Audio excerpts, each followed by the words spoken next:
dalam negara. Yang kedua, jangan pernah berikan ruang kepada kelompok fundamentalis di media-media resmi mainstream tingkat nasional. Yang ketiga, yaitu jangan pernah memberitakan segala kebaikan sebesar apapun yang dilakukan oleh kelompok fundamentalis. Yang berikutnya, setiap kesalahan sekecil apapun yang dilakukan oleh kelompok fundamentalis harus diviralkan, harus disebarluaskan, dan harus diulang-ulang. Nah, supaya itu melekat di hati masyarakat bahwa mereka adalah orang-orang yang tidak layak untuk diberikan tempat di kita punya negeri atau di negeri Islam. Nah, kemudian nggak sampai di situ, kelompok fundamentalis yang manapun jangan pernah sebut mereka dengan rentetan gelar-gelar akademik mereka. Nggak boleh. Apakah itu gelar-gelar kehormatan di tengah masyarakat atau gelar akademik, profesor, doktor, dan lain sebagainya. Jangan. Cukup sebut namanya aja untuk mengopinikan di masyarakat bahwa kelompok fundamentalis itu kuper, bodoh, tidak berpendidikan, tidak punya gelar, nggak ngerti dunia akademik, dan seterusnya. Jadi cukup sebut nama mereka, tidak perlu diberikan embel-embel yang lainnya. Nah, kemudian nggak sampai di situ. Jadi masih banyak lagi yang mereka lakukan. Apa yang kita alami saat ini di kita punya negeri.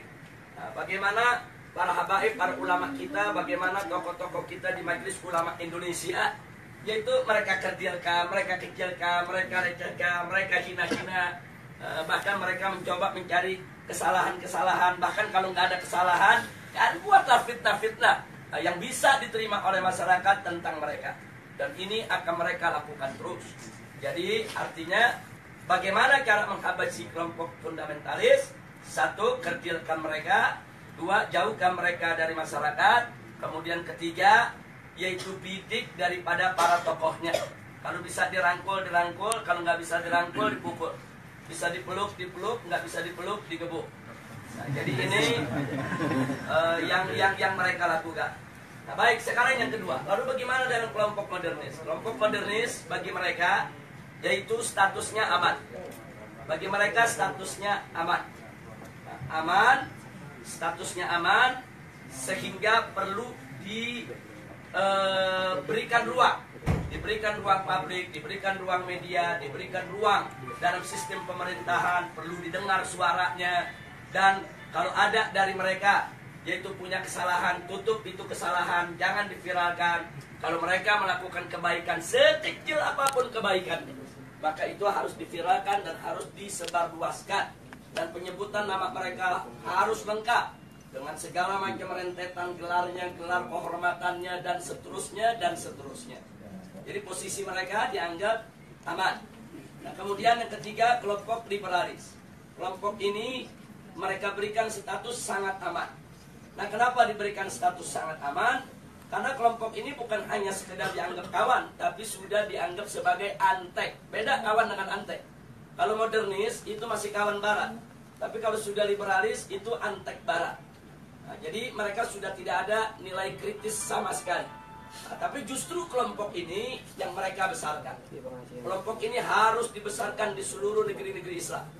Jadi bagaimana caranya kelompok ini bisa berkembang? Berikan ruang, berikan finansial, berikan tempat, berikan kesempatan di media, di TV, di radio, di surat kabar, dan lain sebagainya. Kemudian pendapat-pendapat mereka viralkan, seolah-olah itu merupakan pendapat daripada masyarakat Islam internasional, dan seterusnya. Dan libatkan mereka, undang mereka kalau ada konferensi-konferensi internasional di mana saja, untuk lebih memantapkan posisi mereka di tengah masyarakat. Dan kalau mereka punya kejelekan, sejelek apapun, sebesar apapun, yaitu supaya disembunyikan. Jadi jangan kaget kalau tokoh-tokoh liberal di Indonesia ada di antara mereka yang menghamili sekretarisnya, yang memperkosa pegawainya, tidak pernah muncul di media. Jadi semua harus ditutup, tidak boleh. Tapi kalau mereka melakukan kebaikan sekecil apapun, maka kebaikan itu harus terus, yaitu dieksplorasi, untuk kemudian diviralkan, disebarluaskan ke mana-mana. Nah, ini maka itu disebut ini kelompok status sangat aman. Yang terakhir, yang tradisionalis, kelompok kelompok ini masih diberikan status waspada. Loh, kenapa dikatakan waspada? Sebab kelompok ini walaupun mereka bukan fundamentalis, tapi memiliki 3 ciri yang sama dengan fundamentalis. Sehingga kelompok ini harus diwaspadai. Kalau kelompok ini tidak dijaga, maka nanti kelompok ini setiap saat bisa berubah menjadi fundamentalis. Nah, maka itu usul mereka, kelompok yang keempat ini dijaga. Nah, maksudnya dijaga bagaimana? 1, jangan kasih mereka berdekatan dengan kelompok fundamentalis. Sebab kalau kelompok tradisionalis dengan kelompok fundamentalis duduk bareng satu meja, satu kursi, mereka diskusi, maka kelompok tradisionalis berpotensi besar untuk berubah menjadi fundamentalis. Karena perbedaan mereka cuma sedikit, perbedaan definisi ta'rif ad-demokratiyah. Itu aja yang mereka berbeda.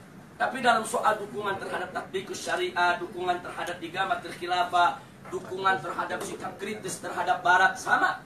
Nggak ada beda antara fundamentalis dengan tradisionalis. Mereka hanya berbeda di dalam mendefinisikan demokrasi. Yang satu mendefinisikan ya demokrasi bertentangan dengan hukum Allah sehingga harus ditangkal sama sekali. Yang satu lagi melihat bahwa demokrasi itu hanya satu cara yang kalau dibawa ke dalam ajaran Islam dia bisa islami, kalau tidak, kalau dikeluarkan dari ajaran Islam dia bisa bertentangan dengan ajaran Islam. Hanya ini saja berbeda. Nah, kalau mereka duduk bareng diskusi, maka kelompok tradisionalis berpotensi besar berubah menjadi fundamentalis menurut mereka, menurut Rand Corporation. Maka itu fundamentalis dan tradisionalis tidak boleh bersentuhan, harus dijauhkan, bahkan harus diadu domba. Nah, ini yang terjadi di Indonesia saat ini. Bagaimana supaya dua kelompok ini diadu domba? Nah, kenapa ini yang harus diadu domba? Karena kelompok fundamentalis dan tradisionalis ini yang pengikutnya paling banyak. Kalau yang namanya modernis, kelompoknya tidak seberapa. Modernis dalam pengertian Rand Corporation. Apalagi liberalis. Mereka nggak seberapa. Mereka punya basis massa. Kita bicara basis massa akar rumput. Nah, yang memiliki basis massa akar rumput yang sangat kuat hanya kelompok fundamentalis dan kelompok tradisionalis. Maka itu kalau ini bersatu, ini akan menjadi satu kekuatan umat Islam yang maha dahsyat, yang bisa merontokkan kekuatan mereka, sehingga mereka akan melakukan berbagai macam upaya bagaimana dua kekuatan ini untuk tidak bersatu. Nah, itulah sebabnya aksi 212 di mata mereka ini merupakan persatuan antara fundamentalis dan tradisionalis. Dan mereka sangat panik, mereka sangat kalap, karena yang masuk dalam aksi 212 itu dari semua elemen umat Islam. Apapun organisasinya, apapun partai politiknya, apapun mazhab pemikirannya, mereka datang, mereka tidak tanya Anda NU, Anda Muhammadiyah, Anda FPI, enggak. Mereka enggak nanya Anda P3, Anda PKS, Anda PKB, enggak. Mereka enggak nanya. Mereka enggak nanya mazhab, Anda Syafi'i, Anda Hambali, Anda enggak. Mereka enggak nanya Anda ini termasuk yang Aswaja, yang Wahabi, atau yang Salafi dan lain. Enggak ada. Mereka hanya tahu Anda Muslim, saya Muslim, kita datang untuk bela Islam. Justru ini yang menakutkan musuh. Nah, karena ini membuat mereka panik dan mereka kalap. Akhirnya semua tokoh-tokoh yang terlibat dalam aksi 212 mereka kriminalisasi. Sebagian ada yang dimakarisasi, sebagian ada yang diterorisasi, sebagian ada yang dikriminalisasi, yang diterorisasi. Umpamanya Ustadz Bakhtiar Nasir, dikait-kaitkan gerakannya dengan ISIS, dengan sumbangan untuk teroris dan lain sebagainya. Ini namanya terorisasi. Nah, sedangkan makarisasi seperti Kiai Khattah, Muhammad Al-Khattah yang saat ini ditahan dan dipenjara. Nah, ini dikait-kaitkan dengan inilah gembong yang membuat makar, inilah yang ingin menggulingkan pemerintah dan lain sebagainya. Ini namanya makarisasi. Nah, sedangkan kriminalisasi, aneka ragam tindak yang dianggap pidana itu dinisbahkan kepada para aktivis kita. Nah, jadi sekali lagi bahwa langkah-langkah kriminalisasi, kemudian makarisasi, terorisasi Ini merupakan jalan yang mereka ambil saat ini untuk membuyarkan kesatuan daripada umat Islam.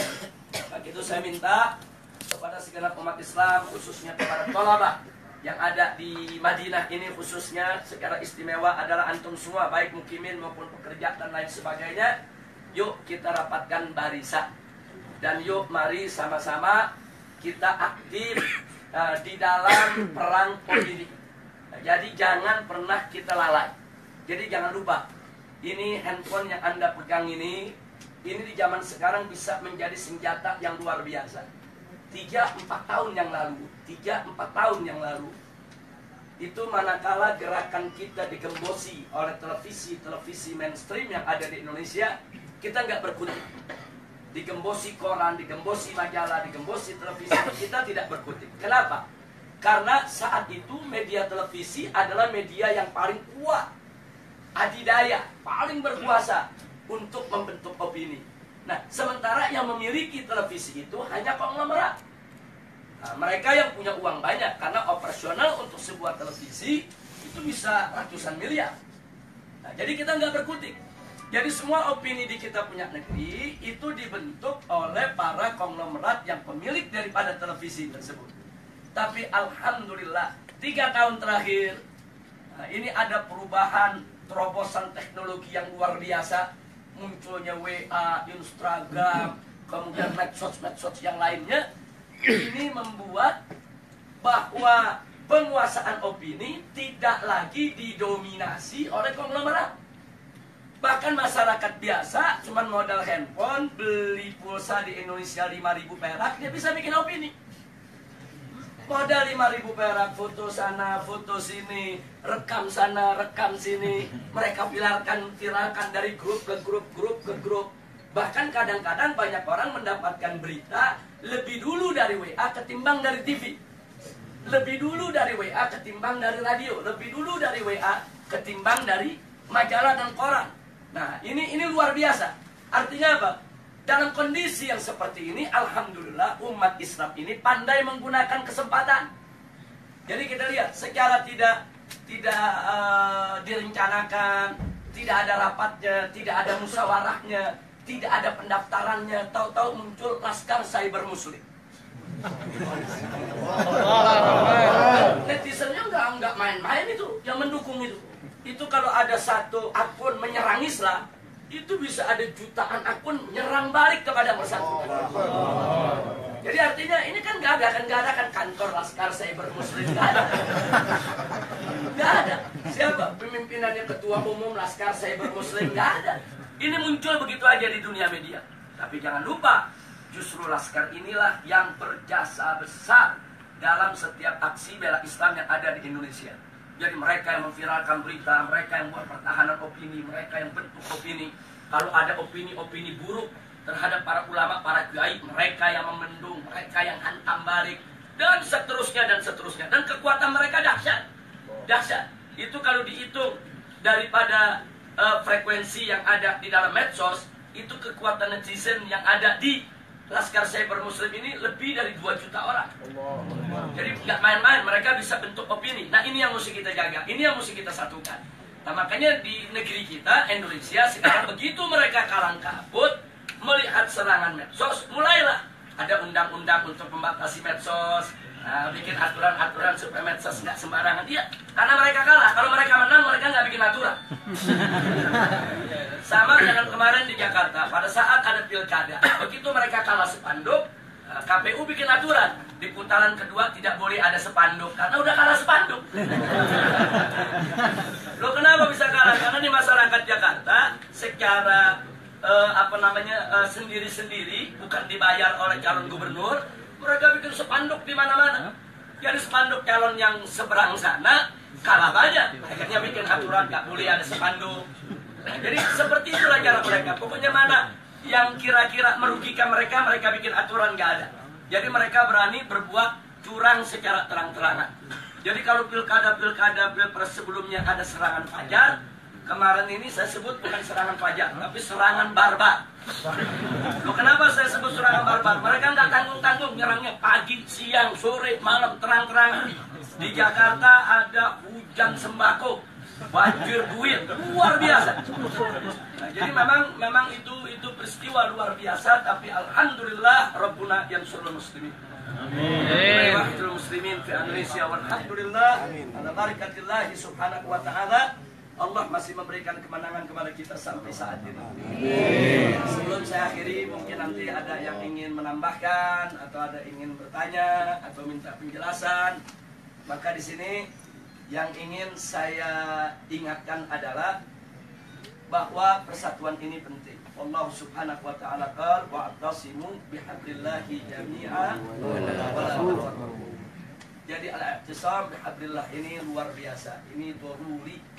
Jadi kita harus bersatu dalam iman, bersatu dalam Islam, bersatu dalam ihsan, bersatu di dalam penegakan hukum Allah subhanahu wa ta'ala. Wa la tafarraqu, dan jangan sekali-kali kamu bercerai. Jangan lupa bahwa persatuan itu bukan hanya sekedar sumber kekuatan, tapi persatuan itu juga merupakan sumber pertolongan Allah. Di mana kita tahu An-Nabi alaihi salatu wassalam alaikum bil jamaah fa inna yadallahi ma'al jamaah. Jadi wajib atas kamu sekalian, yaitu berjamaah, bersatu, bersaudara, yaitu berjuang bersama. Nah, kenapa? Karena memang pertolongan Allah itu ada pada kebersamaan. Jadi pada saat kita bersama, kita bersatu, nggak usah khawatir, segala kesulitan akan menjadi mudah. Kenapa? Karena di situ ada keberkahan, di situ ada pertolongan Allah subhanahu wa ta'ala.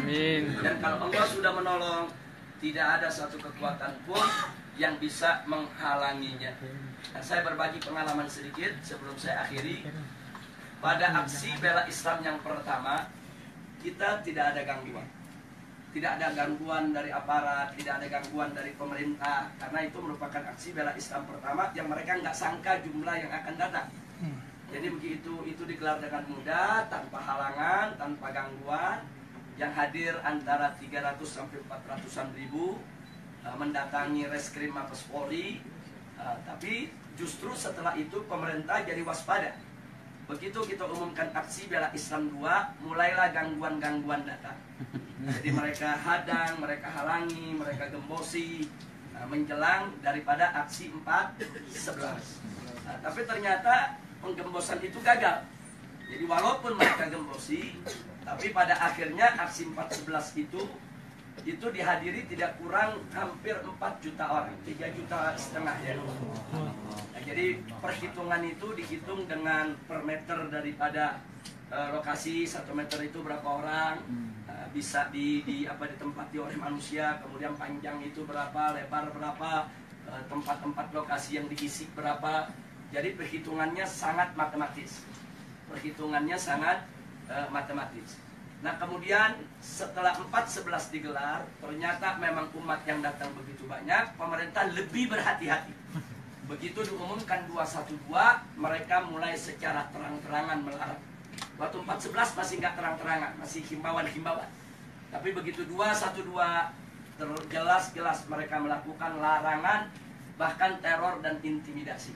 Jadi pesantren-pesantren didatangi, kiai-kiai didatangi, dibujuk, dirayu supaya tidak turun dengan berbagai macam iming-iming.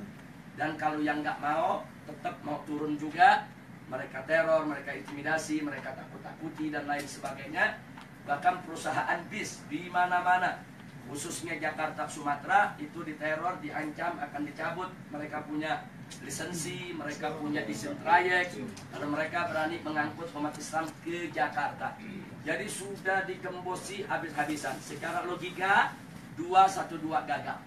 Jadi besok aksi 212 malam ini saya dan kawan-kawan masih berkumpul dengan Ustaz Bakhtiar Nasir, Ustaz Zaitun Rasmin, kemudian juga dengan kawan-kawan dari MUI, kawan-kawan dari FUI, dan seterusnya. Kita saat itu melihat tekanan-tekanan yang begitu hebat. Secara logika besok ini separuh dari 4.11 aja udah hebat. Separuh dari 4.11 aja udah hebat. Jangankan separuh, bisa 1 Monas saja udah cukup. Jadi memang betul-betul kondisinya, tekanannya luar biasa. Nah, pertanyaannya kenapa pemerintah melakukan tekanan yang lebih luar biasa pada saat itu? Karena mereka gagal di 4.11. Jadi mereka nggak mau gagal lagi di 212. Tapi subhanallah, makin ditekan, makin dihadang, makin dilarang, semangat umat Islam dari mana-mana semakin menggebu-gebu. Dan akhirnya yang paling fenomenal adalah bagaimana 10.000 santri dari Ciamis berjalan kaki ke Jakarta. Allahu Akbar. Dan itu bukan tidak punya pengaruh, itu takdir pengaruh yang ada di tengah masyarakat besar. Gara-gara Ciamis jalan dengan jarak 300 km lebih, itu mendorong tempat-tempat lain gak peduli. Oh, nggak ada bis, nggak ada kendaraan, ya kita jalan kaki rame-rame. Ini di luar dugaan. Dan besoknya yang hadir itu hampir 8 juta orang, 7 juta orang lebih. Nah, jadi ini adalah pertolongan Allah. Tidak ada satu orang pun, satu manusia pun, satu tokoh apapun, sehebat apapun dia, yang mampu mengumpulkan manusia sebanyak itu dengan tujuan yang sama, kecuali dengan pertolongan Allah. Semata-mata Allah punya pertolongan. Nah, akhirnya digelarlah 212. Semua itu adalah pertolongan Allah Subhanahu wa Ta'ala.